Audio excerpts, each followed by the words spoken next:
never huge in hot weather anyway. I completely. Do you find this in hot weather where it's either you're not hungry at all or you need to eat? You were like, what do you want for dinner? I want you to go get a full cow and I want you to set it on fire, and I will start eating. I always want cooled.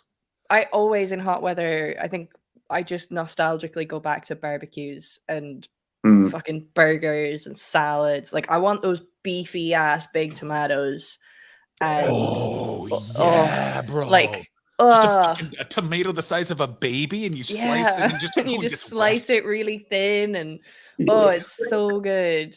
I'll tell you. Yeah. I'll tell you what fucking, and this is a you have to be in but Southern California. You get. Let me say this about Mexico. They don't fuck around when it comes to refreshing food on a hot day. Like Mexican food is so good. It's so good. I am now spoiled. I'm not going to a Oaxaca ever. Fuck you, Oaxaca.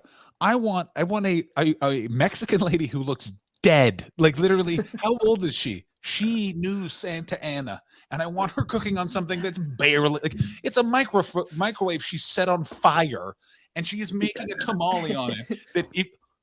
I know Jesus is real. Yeah, I think I told you guys this when I was in Mexico, but it was like. The best meal that I had was from a woman in an alley. Yep. Who just had just open grills on this alley and was just covered in chickens. And I was like, I didn't feel like talking to anyone. I didn't feel like sitting in a restaurant. I just wanted to watch a movie. So I went in, grabbed it. I was like, yeah, I'll take one. And she, and I thought that it would be like a sandwich or like one portion, whole chicken, bam.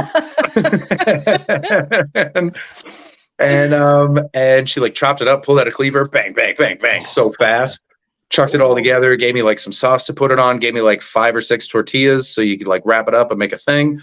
Wow. And I remember sitting in my room and I was just about to take my first bite and I was like, I think this is how I get Mexico ill. Yeah. And then and then I was like, but I'm hungry and I'm here. So I was like, I ate it and tomorrow I will shit. And that is life. Is that what happened? And that's not at all what happened. It was just fucking delicious and I was absolutely fine. But it was I went to a bunch of restaurants while I was just I'd just come off of the time with my dad. I had some money and I was like, I'm not thinking about cash at all while I'm here. I'm just going to eat and drink and do whatever the fuck I want. And eat easily the best meal I had the whole goddamn time. Just this woman whose whole family just sits at a table all day next to her giant grill and they'll just chill out. Easily the best. Way to go, Mexico. So this was something my grandfather always used to check and see if an ethnic food place was good. And this doesn't exist really anymore, but this was such a good way, which was if the family that owns the restaurant is sitting at a weird circular table just in a corner of the restaurant, that place is fucking good. That place is gonna be good. Yeah. Are there kids doing homework at one of the tables? Sure. You go, yeah, there you go. That's always a good sign. What the fuck was there were 2 good Chinese restaurants in my hometown of Ottawa, Ontario, Canada. One of them became a Tim Hortons right after my grandfather died. And it was they were like, well, we don't have that guy anymore. So we have to switch to the Lucky Key, which was the only reason it wasn't as good as the initial better Chinese restaurant is the family ate in the kitchen in the back, not out with the regular people. Yeah. That is just that's an 8.5 out of 10, guys. If you want the elusive 1.5 points. I had another where when I was in Thailand after I finished at the monastery, I spent a week just in this little thing island. I'm sorry, Chris, but hang on. I just need to. Anytime you talk about that period in your life, we just need a minute. Yeah, how? Let me just say this: how Chris is not just playing an acoustic guitar at a house party will fucking defy me. Right? Yeah. Okay, continue. I contain multitudes. I think it's really good you didn't have a bunch of threesomes in your early 20s, because if you did, you would be insufferable. I was offered a threesome when I was 13, and I just turned it down out of nerves. Of course, that's the thing. That's good, because I think if you had not turned it down, you would be an be a very different person. Yeah. I'd be very different. Yeah, I think about that sometimes. I'm like, well, that would have changed me. You would probably be bleak. Like I am. Yeah, I would have been. No, I'd be very wealthy. I'd be in finance or marketing or something. But I'd be different. You'd be dark. Yeah, no, you would not be in finance or marketing. But not in a fun way. You You'd be a nightclub manager in Montreal. You'd have those weird H&M dress shirts that they all wear, obnoxiously tucked into your fucking weirdly pleated Mark's Work Warehouse chinos with a big old belt. I was on like a straight like corporate line until I started dating a poet in my late teens. And then she like dating a poet is just it's right there with the monastery things. I mean, actually, I gotta be totally honest. He lived in Montreal in the 2000s. We all dated a poet. Like, I got fucking newsflash. Like, I mean, okay, but like it just it's the way mine was he in high says it school as well. She was my first girlfriend. We dated for 2.5 years. It was high school. Actually, I made out 2.5 years. Your first girlfriend in high school. No, yep. I made out with an installation artist, and she called me 2 days later and went, "We can't date because I'm too busy with my career." And I remember thinking, first of all, installation artist not a career. Second of all, we made out one time at a house party. You are fucking crazy, and turned out totally was. A friend of mine saw her bite someone on the metro in Montreal. Yeah. Wow. You dodged a bullet. Well, did I though? Did I? I'm proud to say that sounds like you would have been into it a bit. Of though. course. Yeah. I think if you'd seen her bite someone first, you'd be married. Of course. Yeah. Let me say this. I've done some work on myself and all that sort of stuff. There was a period in my life where I could tell you if a woman was bipolar, and here's how I knew. I was deeply attracted to her. Why is that woman just crying walking down the street? I don't know, but I bet you she wants to watch Scrubs that I illegally downloaded off of Pirate Bay. Yeah. Well, my poet ex is a wonderful woman to this day. So I just want to put that out there. Sorry, Ashley, what were you going to say? I don't know. It doesn't matter. That woman I made out with, I hope you guys are both sitting down, turns out, but against the vaccine. Mm-hmm. Ooh, Mm-hmm. Yeah. I could see you, if it was a bad period of your life, you could end up with somebody who was very anti-vax. Yeah. Oh, yeah. I think I have like her, and then an ex-girlfriend of mine, a girl I dated for 4 months, has a lot of Facebook posts talking about mudbloods, and it's just like, whoa. Yeah. Wow. Yeah. That's excellent. Dating a white guy with dreadlocks, and I'm just like, really? The white guy with dreadlocks. I can see the progression. I can see the progression of John Hastings to white guy with dreadlocks. It was. Let me tell you, I broke up with that person because we broke up because she was like, "Hey, let's hang out," and I was like, "Nah, I do stand up at night." And she was like, "Well, I don't want to hang out with you at 11:30 at night." And I'm like, "Well, I'll be seeing you then." I remember seeing Catherine Bohart do a bit, and I was just like, "Why is that so viscerally real?" Was just, if you want to date a comedian, you have to get used to sex in the afternoon. It's just like, oh yeah, it's such a good bit. Sex in the afternoon. I've never been an afternoon sex man. Late at night. What are we doing? Let's go for dinner at midnight. What are we doing? I love it. I remember when I was I think I was like 19, and I hooked up with this girl who was like 27 or something. And thank you.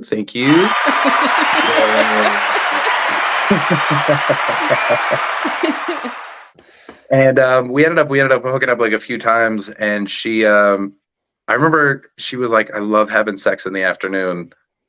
And I was like, "That's interesting. Like, why?" And she said, "Because there's so many other things I should be doing." Yes. You know what? I kind of get that feeling, even just when I masturbate. I'm just like, yeah, I should be doing other things, but that makes this better. Completely. My New Year's resolution was, by the way, which is, and I do this so much less than I used to, but have you ever had that situation where you're like, I need to be out of the house in 10 minutes? For some reason, I feel very compelled to knock one out right now. Mm-hmm. Yeah. And my New Year's resolution was to knock that on the head, because a friend of mine who I was like, wow, you could not do that anymore. If you can't not do that anymore, I cannot do that anymore. So I've stopped doing it, but that's such a thrill. Let's do it, baby. Yeah. I hurt myself while I was laughing just now. Oh, that's so much better than what I thought that sentence was going to be. but it's making me laugh more, and it hurts. I don't know what it is either. I've just like something's just pulled in my rib cage, and Were that you trying to- Oh that yeah, doesn't feel classic good. laugh injury. Classic Ashley, were laugh you trying to injury. flick your bean during the program subtly No. sly? Were you trying to turn this into OnlyFans? Madam, this is I'm not an always trying to turn this OnlyFans. into OnlyFans. So Chris, Go do you on. have an OnlyFans? I'm on no, but I'm on. I've been playing on Bumble lately, and Nice. I saw this like this. There's a there was like a picture of like very attractive woman, and then like the little bio thing was catch my only homies page, because I guess you can't put only fans on there because they'll like it'll be like right, advertising, so they okay. search for it. So she changed it to only homies, and then it was like the address for it, and I was like, oh, that's funny. And then as I was going through other people, it was like different pictures, same message, same page.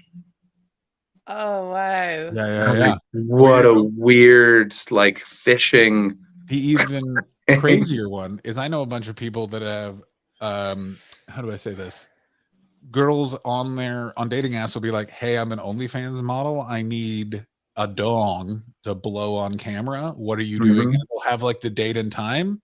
Yeah. If you're reading this between this time and this time Wow. message, and like let's see if Oh my god. let me just say, that is a level of transaction that I'm like, first of all, imagine being an open mic comedian and then heading on over I and guarantee doing you there are amateur some porn. comedians who have done this. He won't mind me saying this because he was very public about it. Ishan Akbar. Oh, I love that. Ishan Akbar would go on, and his whole page was just an ad for his stand-up. I think it was on Tinder, and it was just an ad for his stand-up, and then he would like pitch shows to people that he matched with. I meant that there are some comedians who would lend their dick. Yeah. Oh, lend their dick. Oh, other way around. Okay, yeah, I thought you meant that they would like do it and be like, I need you in my audience Thursday at 8 p.m. First of all, there are comedians who have lent their dick. I was so shocked. That's why we were more shocked. First of all, I was like, Ishan, my good for you. No. But first of all, Ashley, so Ishan is not lent his dick to not that I know of. Page. Okay, not that I know just to clarify that bottom not line. That I know of. Ashley, you do not know these comedians because they are not in Britain, but I know comedians who have definitely stunt-dicked in some. Yeah, that's dicking. Stunt dicking. Yeah. Love that phrase. Why do I love that phrase? There was there's one woman on Bumble, and I was like, I recognize this woman. Why do I recognize her? Canadian celebrity. And then I read her bio, and she was like, happily married, ethically non-monogamous. We'll get to know each other, and then like for some sex, maybe some group stuff. And then if we're really comfortable, then maybe do some stuff on camera. And I was like, that's where it is. She makes a lot of amateur porn that I have enjoyed. And and I was like, oh shit, I couldn't swipe right fast enough. I was like, yes. That's so funny. Has she gotten back in touch? Are you going to go for it? I haven't matched. So, what are you going to do? I don't want to be on camera, but I would definitely like to have sex with her. Of course. Who would? Let me say this. Who doesn't want to have sex with someone you're attracted to? That's the whole purpose. 100%. Yeah. This is just hitting a nerve. Yeah. I need to get laid. Ashley, you're about to go work at a comedy club. Let me say this right now. You can make that happen there. I could, but I don't like having sex with people I don't actually know very well. Oh, well, then you are in the wrong industry, madam. Madam, you are very well.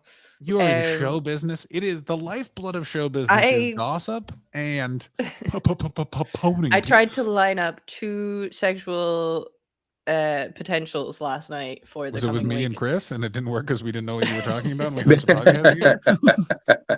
Yeah, that's what that message meant. Not gonna say one of them is the one that it's been for a while. And is that what you meant by headshots? Yeah. I took new headshots. Yeah, they're actually for my OnlyFans. I will just say this: my new headshots fucking slap, and I'm so excited. And I just need to edit them a little bit and then put them up. Just mostly the editing is just that I had a green screen up and it just I couldn't get it non-creased enough. So I'm just gonna try and tidy it up. And then, but yeah, I'm really happy with them. But yeah, so one of them is somebody who's it's been for a little while. And then the other one is that guy that I wasn't sure if it was the date or not. You told me The to text Italian? him. God. I texted him. The date still hasn't happened, but I sent him a message to be like, let's try and make this happen. And yeah, I don't know. I'm in this really frustrating place where I'm kind of semi talking to a few different people, but nothing's actually going anywhere. And it's really pissing me off. And I think I have like 2 dates lined up during the Fringe. And let me say this. You're in a dry spell, but you're lining yourself, and then you're going to get yourself into what I would like to call a gooshy spell. Yeah. The Also, dam's going to burst. It's going to goosh everywhere. Well, we also expected that for the Fringe last year, and I only had sex with one person. The Fringe last year was very sad, and everyone was pretending it wasn't sad. This year, if you're up there and you're like, this is much harder, I'm literally going to be like, well, then you're a fucking idiot for not knowing that. And so people are just going to get after it. We'll see. What is great? Yeah, it's still going to be a very sad, tough festival. Literally, a new, different Edinburgh director passed away, yes. so a new batch of people get to be the saddest people ever. Yeah. Wait, what? What happened with the Edinburgh director? Adam Brace passed away about a month ago. Chris. Oh, okay. Do you know who that is? No. Alex Edelman's director, Alfie Brown's director. He was very big within the Soho Theatre. Oh, okay. So when you said Edinburgh director, I thought you meant like the director of the Fringe. Oh no. And that was what I was going to be. Oh, okay. Yeah. No, I heard about that. Yeah. Okay, that's why I was like, how did you not hear about this? Yeah. Are you one of those people that actually doesn't read Chortle when they say they don't read Chortle? Oh yeah, genuinely. I don't know. And Garrett Millerick is my in to all things comedy industry in the UK. Jim McGee is mine. Like, it feels like I have a guy that I don't read it, but like, what do I need to know? Yeah. Okay. Yeah, 100%. I'll just walk into a room and I'll be like, Garrett, who's here? And be like, they run this is that, this is the other. I go, dope. I don't need to know these things. I got you. Oh yeah, so intense. Oh, it's very good. I am looking forward. I have 1 minute. To do what? Ashley, hit us. Close us out with one hot minute. Ashley, that's what I want to know. Where are you working tonight? Are you working in town, or are you going to the other location? And are you doing stand-up? What are you doing? I'm doing stand-up. I'm not doing stand-up. Sorry, I'm working at the stand. I'm teching Red Raw. Oh, who's closing? Who's the new hot? I actually do not 20 know minutes closing today. I'm going to say this right now. You're going to be the technician of an open mic comedy show. Ashley, if you and I have so much power. The power of playing people off is so fun. To get filled by a loser, you can do that tonight. 100%. My hair's all curled. By the way, this was done for the headshots. Took 2 hours to make my hair look like this. Absurd. Shave your head. Now you're going to go to Glasgow, and an overly thin man who smokes is going to breathe into it while. Now I will say it has slightly fallen out. It was really tight earlier, and it looks great in the photos. It was worth the 2 hours. It looks really good. Good. That's what she said. Well, enjoy getting your back blown out by an open micer. Ashley, have a great time. Oh no, you won't be there. I was going to say, like, we're going to be recording for the next 27 minutes. Yes. If you get to the stand in that time, can you let us know? I will get to the stand. I have to be there in 10 minutes. Okay, perfect. Okay, when you get to the stand, I want you to message us and let us know if there's any hotties that you want to do the naughties with. On the lineup? Sure. I will do that. But can you rank the lineup in terms of attractiveness? Can you look at the lineup and let us know how many 10s, 9s? Let her go. She has to go to work. I do the feedback that gets sent out for the Red Raw acts. I should do it all based on how much I want to fuck them, but not actually refer to that. Like, don't actually make it that Can obvious. you make attractive notes? And I want you to give them each a nickname. We're not going to know who these people are. I'm going to do this. We will see you all next week for Ashley. Finally, ladies and gentlemen, a woman is objectifying open micers. We did it. I'm basically just going to be doing what has been done to women at Red Raw for years. Like, yeah, exactly. Did you guys? Did I ever tell you guys the feedback I got at one of my first Red Raws in Glasgow? Was it great ass? Was it just that? The feedback was the sex stuff was overplayed and gratuitous. Oh yeah, you have told us that. Ridiculous. Not tonight. That sounds like ridiculous. someone who wanted to bang wasn't allowed to bang. I mean, Yeah. Glasgow is a city that fucks too. I'm gonna say It this is. of all Yeah, the UK it's cities. a horny city. Oh, it's horny. Yeah. Ashley, good luck. Probably why it suits me so well. Okay, gotta go. Yeah. Bye. All right, see ya. Oh yeah, now it's just the men. You know what that means? Time to get the cocks out and really talk about politics and work. Oh, cool. Yeah, I was just using some wood to turn a tree into a shelf. I know how to do that. Nice. Hammers, Nice. a penis, all that sort of stuff. I got a speaking of work, I got a written warning at the restaurant I work at. Oh my God. How many written warnings have you got at restaurants you worked at? I don't think I've worked at a restaurant without getting at least 2. And let me tell you what they never like when you get a written warning is when you let them know, if you think this is going to correct the behavior, you do not understand someone that needs money, but like, guess again. Go ahead. What was your written warning? I've never got one before. I've been in trouble before, obviously, but I've never worked in places where they're like, we're going to write this down. So it just made me laugh. I was like, are you fucking... So all that happened was I wrote down the starting time of a different shift on this shift by accident. And so I was getting ready to leave the house. I was supposed to start at 9. I wrote down 11 for some reason. I was getting ready to leave the house. I got a call being like, where the fuck are you? And I was like, oh, I started at 11. They're like, no, you started at 9. I said, oh shit, I'm on my way. And so I was there in the amount of time it takes me to get there.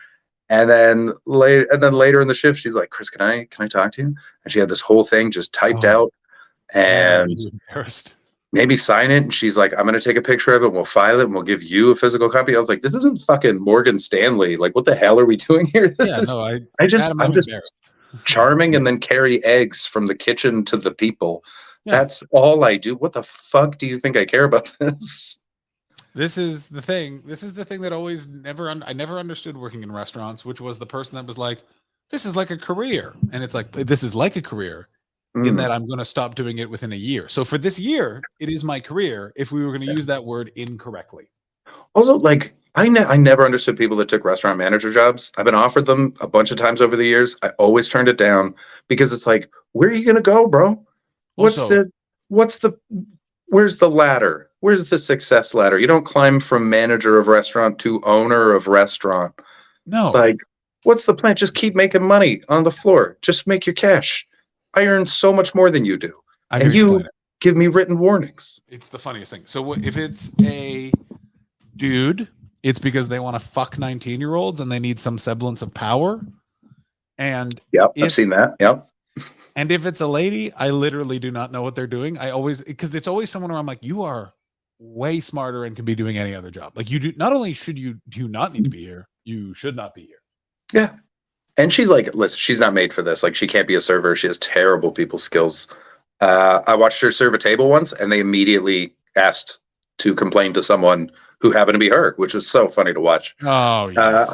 It's just terrible with people. Just shouldn't be in this industry. Should be somewhere else.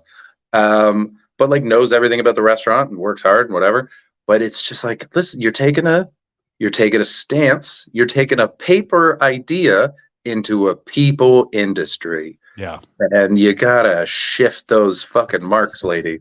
It's also this thing of, this is going to sound weird, but Silicon Valley has fucked a lot of industries because it's like, we'll bring synergy, streamline it. And it's like, madam, you're in the restaurant industry. 3 of these men are criminals. They've never been caught because they're very being criminals. And there's a reason they're back of house. Yeah. Because they want to stay, not caught. Oh, by the way, I wouldn't give them a written warning because that just shows them that you know how to write, and they will need that. Do they not know how to write? Do you think that's their real name? Yeah. Oh. Can you possibly be that naive? I remember when one of the cooks at a restaurant I worked at kept smoking crack in the public bathroom. Great. And that is because he thought it was disrespectful to smoke crack in the staff room because that's where we keep our clothes. And I remember the manager of the restaurant. Listen, Mike was a great guy. Sometimes you want to smoke crack at work. It's not what I want to do, but like I goof off in different ways. Yeah. And I remember the manager in the kitchen while Mike was slicing stuff. And the manager was trying to be like, you have to stop smoking crack in the public bathroom. People can smell the crack smoke. And he was like, and I remember, and I'm on Mike's side here. He's going, That's fair, but I would like an acknowledgement that I'm not doing it in the staff room, which would be ruder. And that's right there. That's working in a restaurant right there. Why is he taking that stand? Sir, it's a crackhead. What do you don't? You've made the mistake of being in the restaurant industry. That's where these guys are. You're the crazy one. And I love that my brother was working in like cement forms, like concrete forms for a while.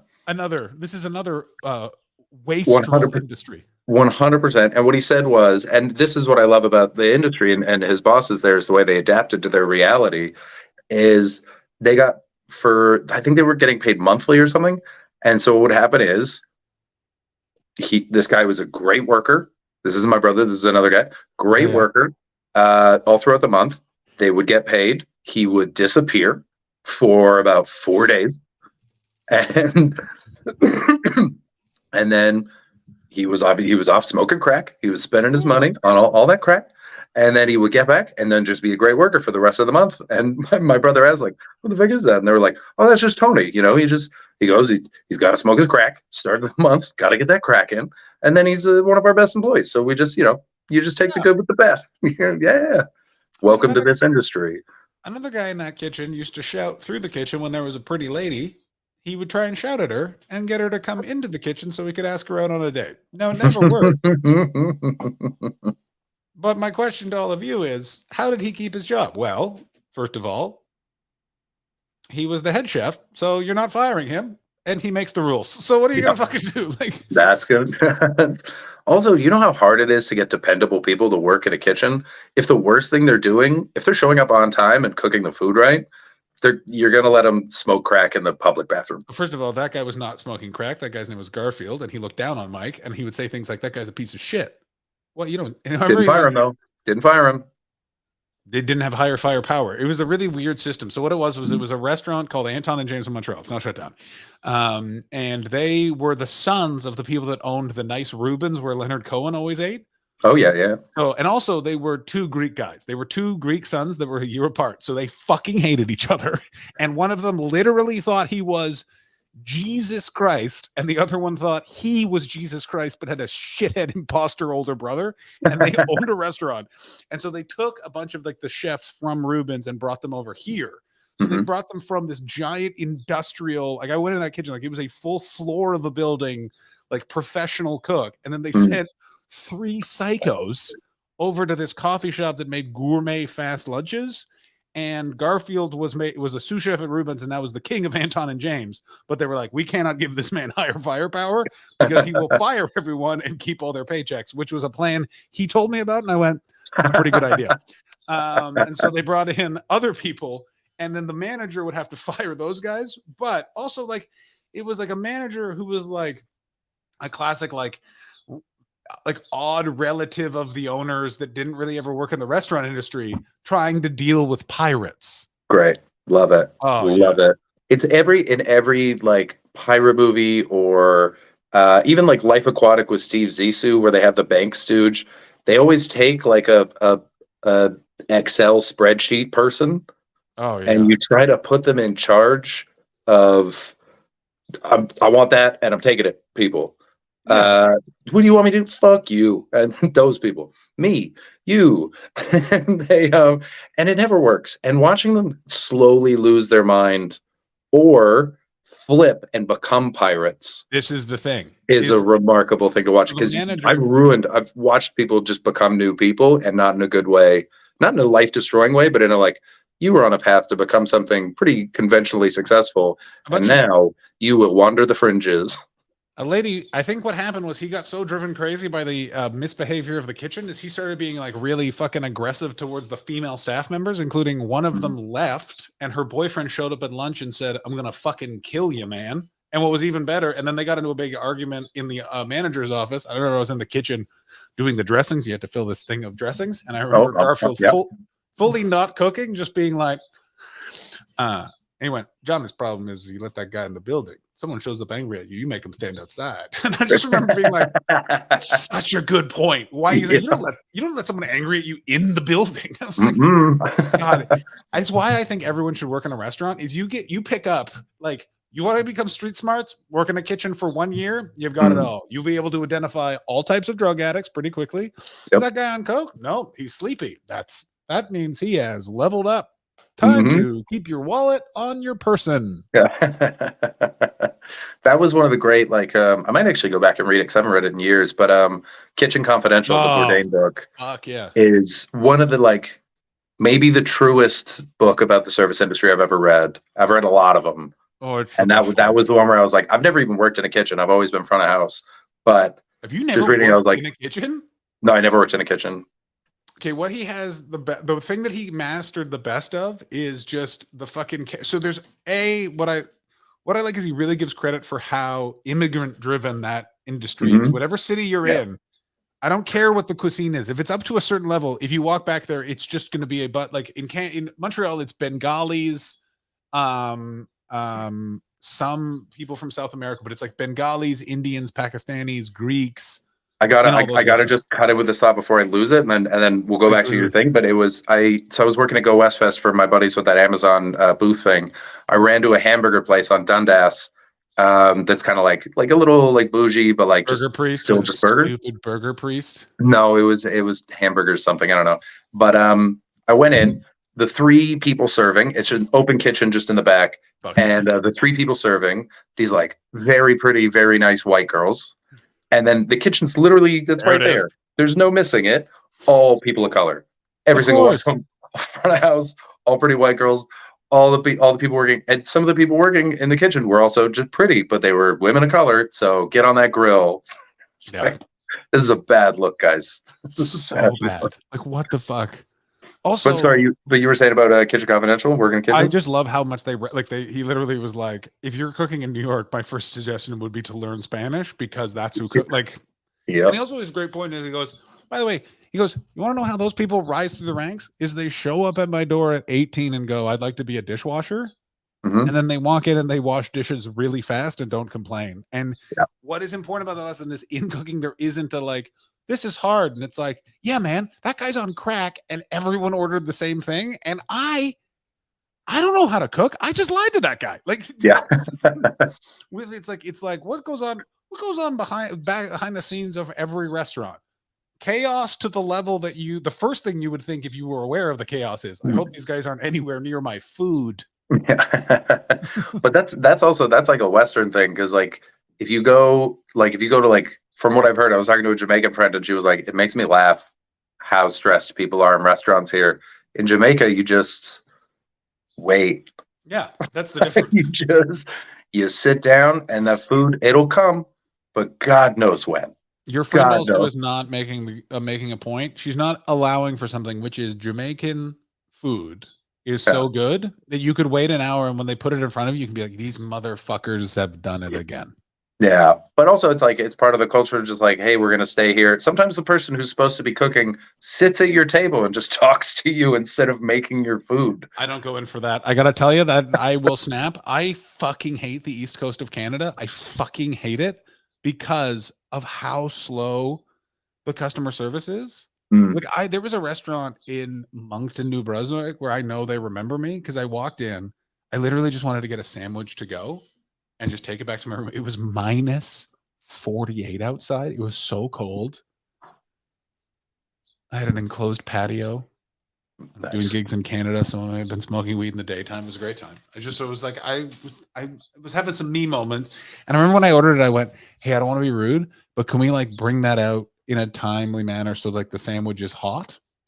And the person was like, what? And I was like, I don't want to be rude. I don't live in the East Coast and you guys really do a lot of talking and I just really need that sandwich. And like, I could see her eye. Like, it was like, I just walked in and was there is no surer way to get a cold sandwich than what you just said. Piping hot and delicious. And I think it was done for spite. Yeah. Because in Toronto, you're 100% correct. But in the East Coast, they have to acknowledge in the East Coast of Canada, they take their sweet ass fucking time for no fucking reason. Like the amount of times you'll just see this in a fucking Maritimes restaurant in Canada. They're holding your beverage, just talking to some fuck. Yes. Bring me my drink. Well, I mean, when I was bartending, that drove me fucking nuts. I'd like work hard to make a drink really nice and then just watch a waiter stand next to it while the ice melted He or the will fight martini you. warmed up. And I was like, just fucking put it down. You have so little to do. Just carry this one fucking thing. I swear to God. Here's a phrase that I have said to people, and let me tell you, and this was a phrase I've said to people at the Edinburgh Festival, and no one likes it because it is one of the cuntiest sentences you can say, but it gets the point across so perfectly, which is you look at someone in the face and go, I'm going to need you to do my best, not your best. And no one likes to hear that. Wow. But it conveys the truth. Yeah. And does it work? Has that worked out? I mean, it works in that the job improves and they do much better. I then get yelled at by our agent for making his staff cry during the Edinburgh Festival, which I then say, well, if they were doing a better job, they would not be crying, which he then says, you're not listening to what I'm saying. You need to say these things in a more constructive manner. And then I say, no, you don't understand. I choose what I say very carefully. I did that on purpose. Then he goes, well, they're going to be pretty angry at you. And I went, okay. And then I show up the next day, I give everyone candy, and then they're like, John's so nice. And I was like, yeah, because I'm not a cunt all the time. But when you fuck up, I'm going to fucking call you on it, stupid fucking England. England is a nation built up. We better be go angry at that guy. Why? Well, he did the thing he said he was going to do, and we can't be angry at someone for actually doing something wrong. So fuck them. You know what I mean? Yeah. I'm enjoying being able to be just honest with people now and have them take it that way. That's been a nice new thing with Canada as opposed to the UK, where it was like, what do you mean you just told me what you think? I know, like, I sure remember broken record, but at this point, like, the English society, like when Boris Johnson just quit Parliament because they were like, we're gonna make him resign, and he quits in a huff, and he's back in the polls, and his popularity is starting to grow in corners of the Tory party. I'm like, if they put him back in power, you're done. Every English person, I'm putting you all on blast. If you are English, if Boris Johnson in my lifetime becomes the prime minister again, you all are never not going to be called losers by me to your face. You are losers. You are loser. Oh, my family's there. Take your family and leave. You can get refugee status in any other country.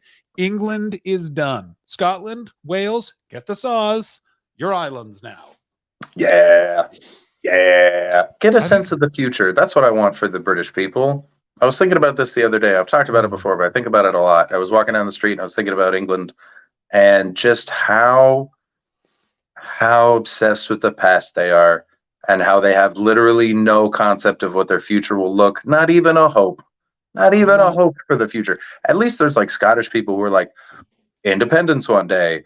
We've got these oil reserves. We can do that. So when they're thinking about it, you know, there's ideas going.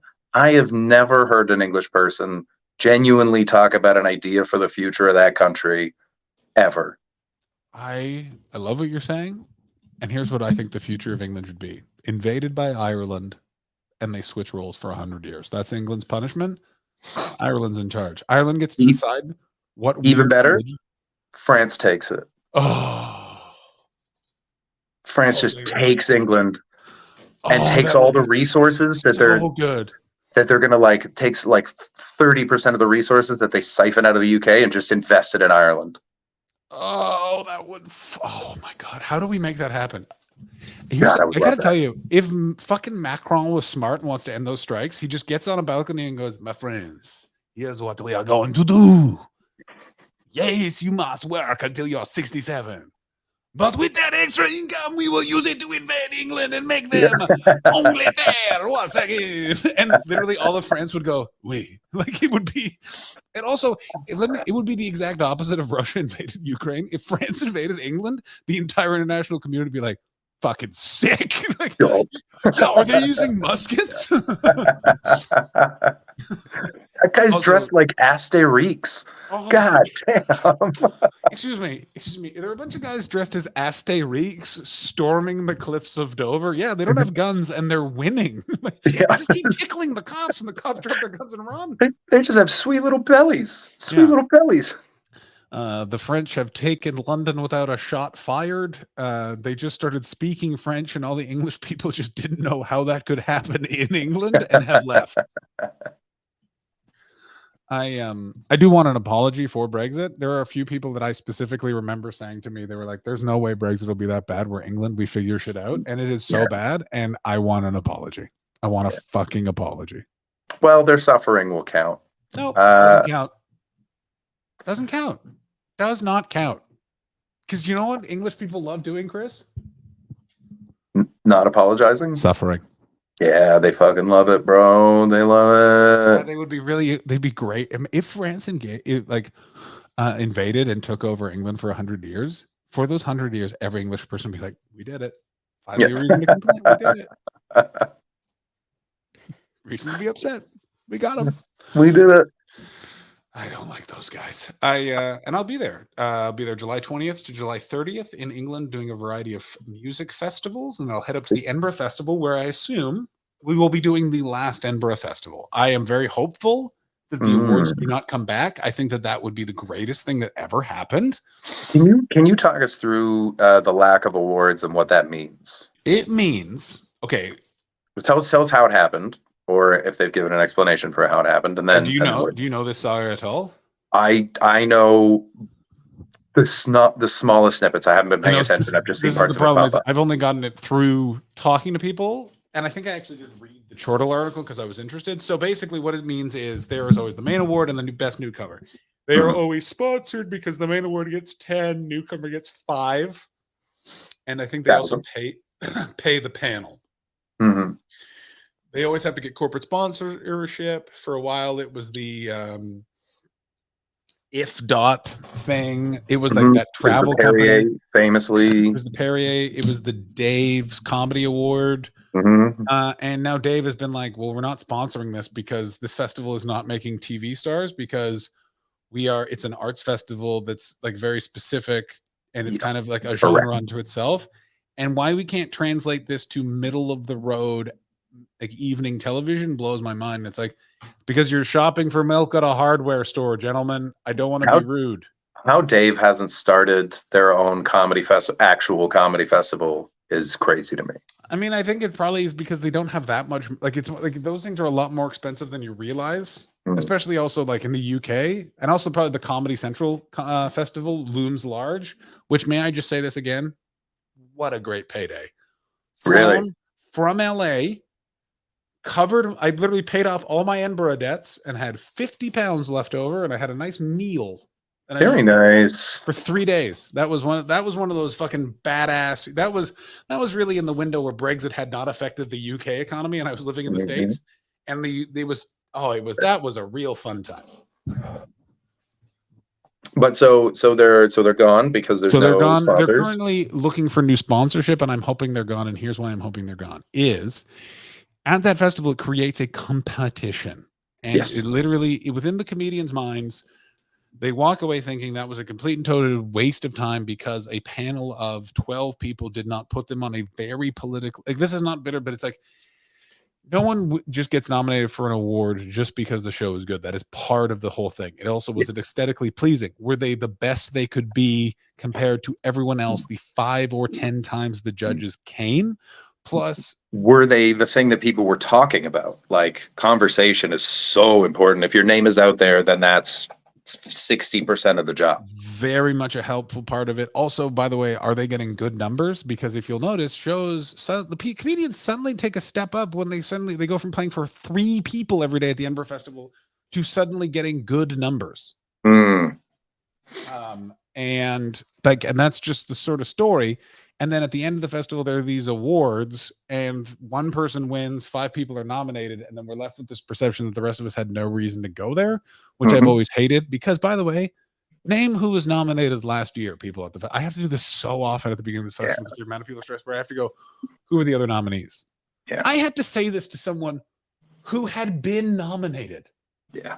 And they went, oh, I was nominated. I went...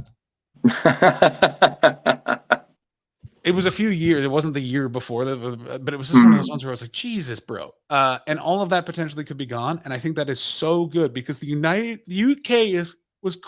UK comedy system is basically this series of pressure cookers. Come over here and feel like you're failing. Head over there and feel like you're failing. And I feel like this is something to release some of that pressure. And I'm so hoping it happens. I really, really do. Yeah. That would be, because it's, otherwise, if you take that like panic of like, when do you have panel in? how, the long list is coming out, and there's like too many people are worried about it because they're not going to be a part of it. And then even people that know that they're not going to be a part of it feel kind of shitty. Completely. Also, there's and it's like, we're here to have fun and do our shows and maybe make some connections. I've always left Edinburgh with more work than I came in with, which is like nice. I take that as a win.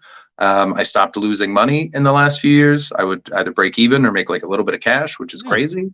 I always left with more fans than I came with. That was a success to me. Completely. But there was also the like, I didn't really get that many reviews. I didn't, like, one year someone told me I was like long listed for the Versus the Audience show, but I never had that like confirmed, and I didn't know. It made me feel like weird, and I didn't know what was going on. So it was. I can tell you if you were long listed. Did you have a couple of shows where there were a bunch of people holding folders in your crowd? I have no idea. It was years ago. Yeah, I have no idea. But it was someone who would know. It was someone who would know. I say that because as a twice long listed bad boy, how I've known both times is you walk into your show and you're like, why do 11 people have the same folder on their lap? Why do they carry it with? Why don't they have a bag? Lists and notes, and they just don't think because they're going from show to show. Was the one of them was that, and then the other time was our agent literally just showed up 5 minutes before the show, walked into the room, then walked up to me and went, "You need to be really good tonight." And I went, "All right, well, which one of the judges is in, Brett?" And he went, "All of them. They're all in there." And then he walked away, and I went, "Good." That one was last year. Had them in all the way up till the final Sunday, and then not. But who gives a shit? Because it was also like there is nothing you can do to control that. The amount of other elements that are going in your favor, it's fucking crazy. I don't know if this is true. I have been told by one Irishman now dead that there used to be some pretty intense manipulation going on those panels. But you know, that guy believed in a bit of the conspiracy of history when it came to stand-up comedy. So occasionally I sort of think, was it rigged or did you just want someone else to win, Paul? Yeah. But hopefully there's no awards this year. Hopefully there's none ever again, because it's not helpful and it doesn't help anything. Just take the money that you would have spent on that and put it into something that actually helps acts instead of pitting us against each other. I also don't think Edinburgh is going to be going back to what it is. I think things change, and the thing that the UK is very bad at is acknowledging something is over. And really on. The UK bad at acknowledging that something. It's weird. You would think that a country that processed being an empire and then moving on to not being an empire would be able to apply that same level of introspection to other areas. Did they move on, John? Did they move on? Oh, Chris, perhaps you did not know about my new nickname, Sarcastic John. Hey. Well, Sarcastic John and Literal Chris, I have a breakfast burrito right there.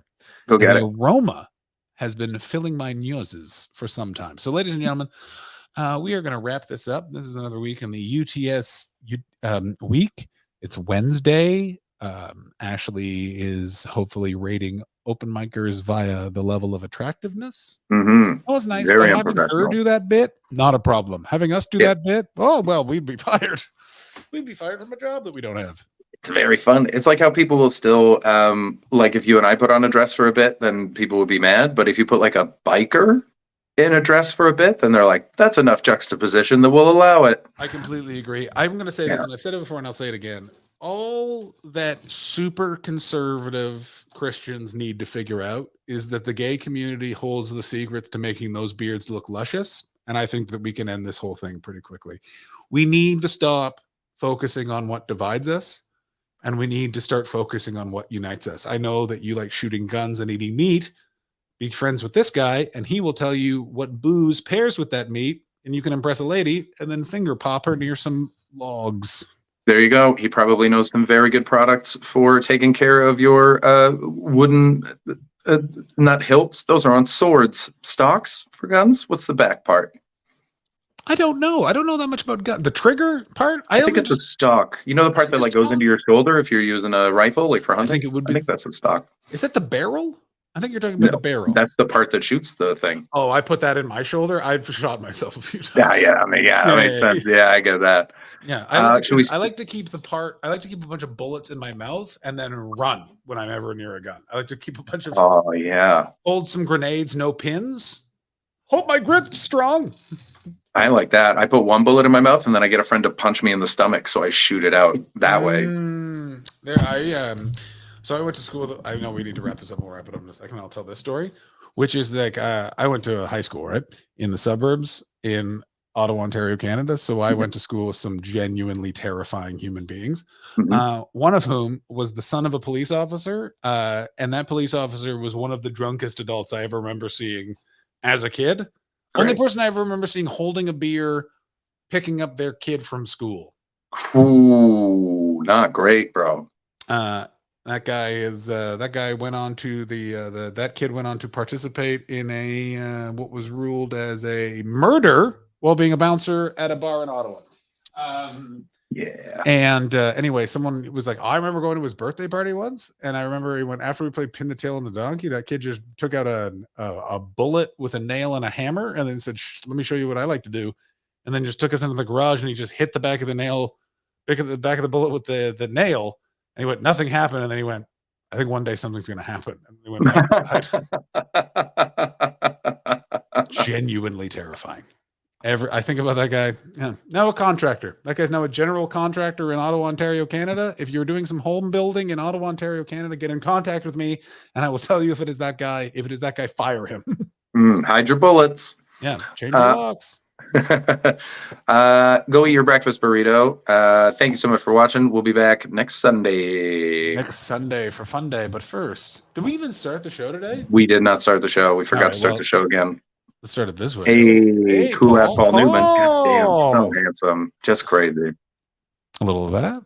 Oh, I'm dead. Sorry, Chris. And let's start the show. Oh no, the Canadians are coming. Chris, John, and Irish Ashley combine to make the ultimate team, better than any wet dream. Welcome to the Untitled Twitch stream. John's the CEO and Boomer. Ashley's the real leader. Chris brings the vibes and juices as our enjoyment increases. Welcome to the Untitled Twitch stream. So long, fuckos. That's wrong. Penis into her vagina.